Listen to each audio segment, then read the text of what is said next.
দ্বিতীয় দফার ভোটে উত্তপ্ত হয়ে উঠল ভাঙড়, যেখানে প্রাণগঞ্জে ভোটদানে বাধা দেওয়ার অভিযোগ পেয়ে নওশাদ সিদ্দিকী সেখানে পৌঁছে যান এবং জয় বাংলা স্লোগান দেয় তৃণমূল।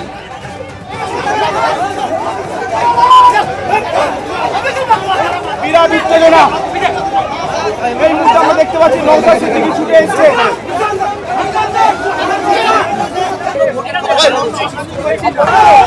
নওশাদ সিদ্দিকী এই মুহূর্তে ছুটছেন। এই যে ভাঙড় বিধানসভা কেন্দ্রের নির্বাচন প্রায় একেবারে শেষ পর্যায়ে চলে এসেছে, মানে সেক্ষেত্রে সামগ্রিকভাবে কি দেখলেন? দেখুন, অত্যন্ত শান্তিপ্রিয় ভোট হয়েছে। ভাঙড়বাসীকে প্রথমে আমি ধন্যবাদ জানাই।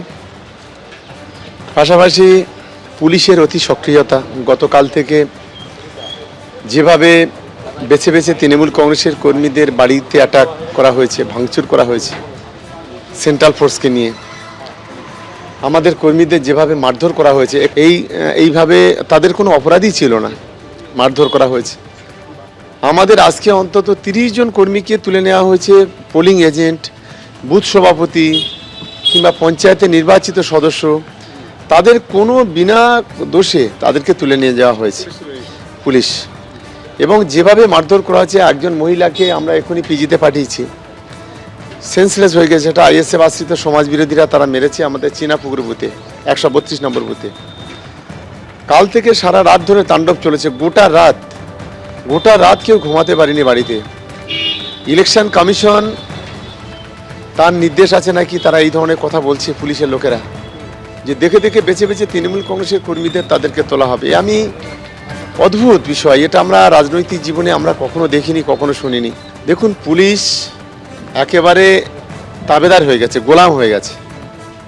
এবং সবচাইতে আরো আশ্চর্যের বিষয়, এনআইএ কে নামিয়ে দেওয়া হলো ইলেকশনে পোল ডেতে।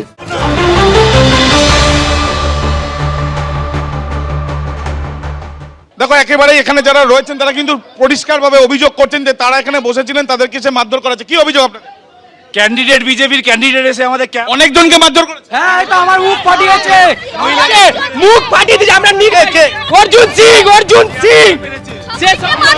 গ্রেপ্তার চাই, আমরা অর্জুন সিং এর গ্রেপ্তার চাই পরিষ্কারভাবে। কি থেকে ঘটনার সূত্রপাত? আমরা এখানে বসেছিলাম, উনি আসলো ডাইরেক্ট এসে বললো এখানে কি হচ্ছে এতজন কেন, 7 থেকে 8 জন। আপনারা তৃণমূল? হ্যাঁ, আমরা তৃণমূল কংগ্রেস, আমরা মমতা ব্যানার্জির 100 মিটারের ডিস্টেন্সে বসে আছি। আপনি দেখুন, এখানে 100 মিটারের ক্যাম্পের রানওয়ে লেখা আছে, তার পাশে বসে আছি, কিন্তু উনি এসে ওখানকার দলীয়। এটা কি আপনাদের ক্যাম্প ছিল? হ্যাঁ, এইখানে ওনার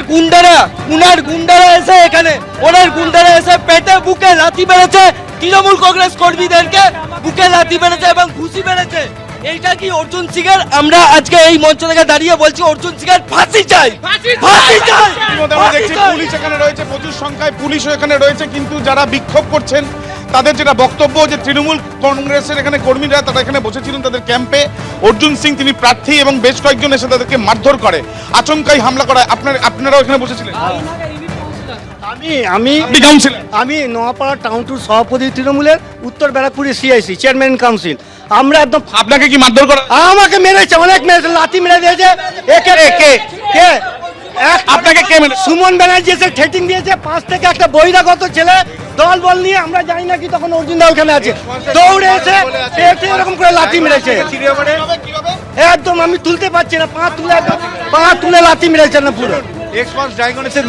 মানুষ গুন্ডা। আমরা দেখতে পাচ্ছি যে তৃণমূলের কাউন্সিলর তিনি বলছেন তাকেও মারধর করা হয়েছে। আপনাকে মারধর যখন করা হয়েছে তখন অর্জুন সিং কি এখানে ছিলেন? হ্যাঁ, অর্জুন ছিলেন, দূরে ছিলেন, বাইরে ছিলেন। উনি তো সিকিউরিটি ছাড়া উনি তো সিকিউরিটি ছাড়া বাইরে বেরোতে পারেন না, কারণ সাধারণ মানুষের সাথে মেশার মতন ক্ষমতা ওনার নেই। আজকে কি হলো কি হয়েছে সেটা তো উনি এলে 12টা গাড়ি থাকে, কাছে 12টা গাড়ি দাঁড়িয়ে ছিল তৃণমূল কংগ্রেস কর্মীদের। ইতিমধ্যে আমরা দেখছি একদিকে যেমন কাউন্সিলর অভিযোগ করছেন তাকে মারধর করা হচ্ছে, তার সঙ্গে প্রচুর সংখ্যায় পুলিশ এখানে রয়েছে। এবং এখন দেখার বিষয়, এবং দেখা যাচ্ছে পুলিশের তরফ থেকে এখানে যে জমায়েত রয়েছে সেই জমায়েত সরানোর এখন প্রক্রিয়া চালানো হচ্ছে। কিন্তু তৃণমূল কংগ্রেসের কর্মী সমর্থক যারা এখানে রয়েছেন তাদের বক্তব্য যে তারা এখানে নির্বাচনের জন্য তারা বসেছিলেন, এবং দেখা যাচ্ছে প্রচুর সংখ্যায় আরো পুলিশ আসছে। তাদের যেটা বক্তব্য, এখানে যে তৃণমূল কংগ্রেসের কর্মীরা তাদের বক্তব্য, তাদেরকে আক্রমণ করা হয়েছে এবং তাদেরকে এই আক্রমণ যে করা হয়েছে সেটা একেবারে পরিকল্পনা মাফিক করা হয়েছে এবং তারা অবিলম্বে শাস্তি চাইছে। ইকবালপুরের পরিস্থিতি আপনারা দেখলেন, আর অন্যদিকে নোয়াপাড়ায় আক্রান্ত তৃণমূল, অর্জুন সিং এর অনুগামীদের বিরুদ্ধে মারধরের অভিযোগ। প্রতিবাদে বিক্ষোভ তৃণমূল কংগ্রেসের কর্মীদের।